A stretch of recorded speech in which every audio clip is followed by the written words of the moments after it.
rest of school. So because I know the time frame and I want to make sure we get to all the panel, I know that we've been on tour since Thursday. We launched out in New Orleans, and then we went from there to Little Rock, and then from Little Rock to Columbia, Missouri, then St. Louis, Missouri, and then Indianapolis, and now here as a part of this process. So one of the things I want to make sure. This is the best crowd we had so far. That's it. I'm not doing a Kanye West or Taylor Swift either. Well, I think one of the things on that, and I want to make sure, I think make sure we have time to really get into this discussion, because one thing I said at Tulane was most of you probably are here understanding the need for us to go clean energy and to be more energy efficient. But the question needs to be that how do we take this genius, how do we take this movement so we can connect the dots, so we can really begin to build out this process. So my first question, because I know that Biz might have to leave a little early from the panel, and we're going to DC, is for Biz. So Biz, really this is actually a question probably for both of us, but you maybe can handle this one. I think this is the thing, is that how can more entertainers, athletes, artists provide a role in this clean energy movement? I think that we should, besides giving a little money, because money to us entertainers ain't that much. Even if you gave 1,000, 100, that's one thing. Another thing is, gotta do some type of record, because the only thing that kids like to look at is videos and listen to records. If we do a funky record saying something about it, it might work. Am I right? Yeah. You know, get a whole bunch of people, you know, we conserve energy, clean energy. I think I think a record might do it with a nice video.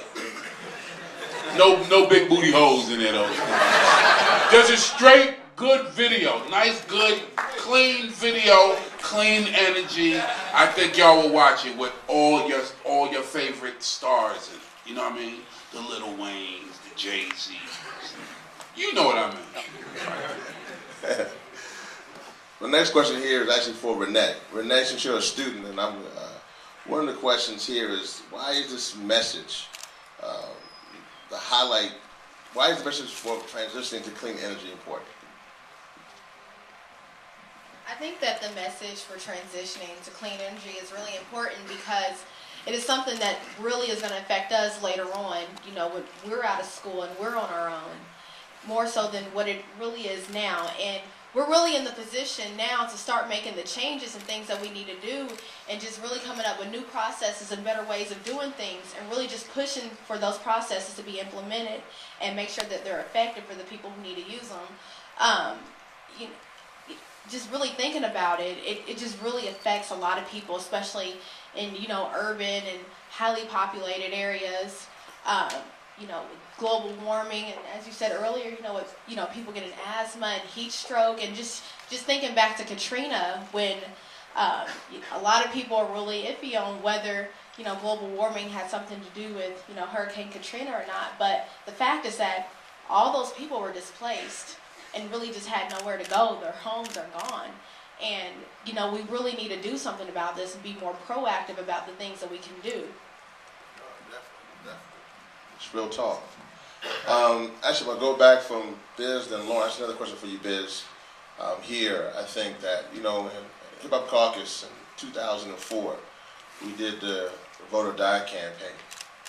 And then from there, after the Vote or Die campaign, we did Make Hip Hop, Not War. And then from Make Hip Hop, Not War, where, as we heard before, was very instrumental. We got an award for our work on Katrina. And then from there, we did our campaign with T.I., Keisha Cole, and so many others. Respect My Vote campaign. And we're advocating and organizing. The question really is that Hip Hop Caucus has been fortunate, and I hope all of you guys make sure we got to keep organizing. You sign up and be a part of Hip Hop Caucus, because now the caucus is now about, and let's get up for Daryl here. Daryl's going to be giving out some clipboards as we do that. But one of the key things, and Sean over here, both with the Hip Hop Caucus on this side, I gotta say, Sean here went to the University of Illinois. He was a little terrified to come to campus, so I guess he ran track, so I guess y'all beat him pretty bad when he was. Well, I don't know if he shook his head. Well, let's see. Well, gotta see the tape. But the question here really is that with the Hip Hop Caucus now, we're almost 700,000 people and organizing, but our parents, or the parents sometimes still refer to hip hop as not being, it's not our movement, and they give a hard time. How can this audience here that has all of us engaged on this issue and different things, how can we begin to use our culture and our process for people who can really respect it, so to speak? Well, you don't have to start with the parents. You got to start with the young ones first. From the young on up to the college. Parents will never look at our culture and music. Turn it down, do this, turn it up. Come on, that happened since rock days. You know what I mean? So it gotta start with college kids, high school kids, junior high, on down. Never start with the parents. The parents are always going to be against something that we do, unless it's the Army, Navy, one of them. You know what I mean? Hoping not too for that, but What is that? hoping not too for that one, but No, well. So, Lauren, one of the things here, kind of taking a peek at what Biz was said, for this clean energy movement that we have to have. The civil rights movement, because your background is in journalism, one of the things that's so important, without the media there is no movement. And so, civil rights movement, when Emmett Till was killed, 1955, Jet Magazine showed those pictures to really spur the movement. In some cases, what Al Gore did, who was also my partner of Repower America, did with Inconvenient Truth, kind of did that, kind of got people really looking. But what more can the media do that can help, even from bloggers to which we're doing Facebook and Twitter, what more can we do to really push this clean energy movement?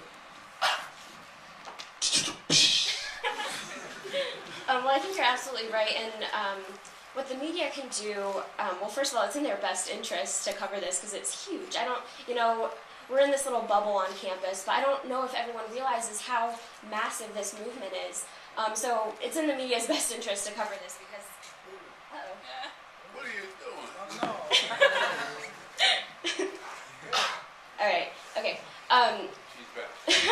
But to kind of piggyback on what Biz was saying about making music and videos, that's our identity. That is our generation's identity of YouTube and Twitter and music and the digital age, and we have to use that to our potential. And that is media, and that's a good example of us as a movement using the media to our fullest potential. And so I hope that every single person in the audience right now will go outside after this event and make a video for Repower as well, because that is our identity. That is how we are using creativity and our skills as a generation that we can apply to such an important issue and get something done. I think we should, I don't know, y'all might be younger, but they used to have this thing they call Scared Straight, where they used to bring the, y'all saw that before? Well, they should do like a Scared Straight for clean energy.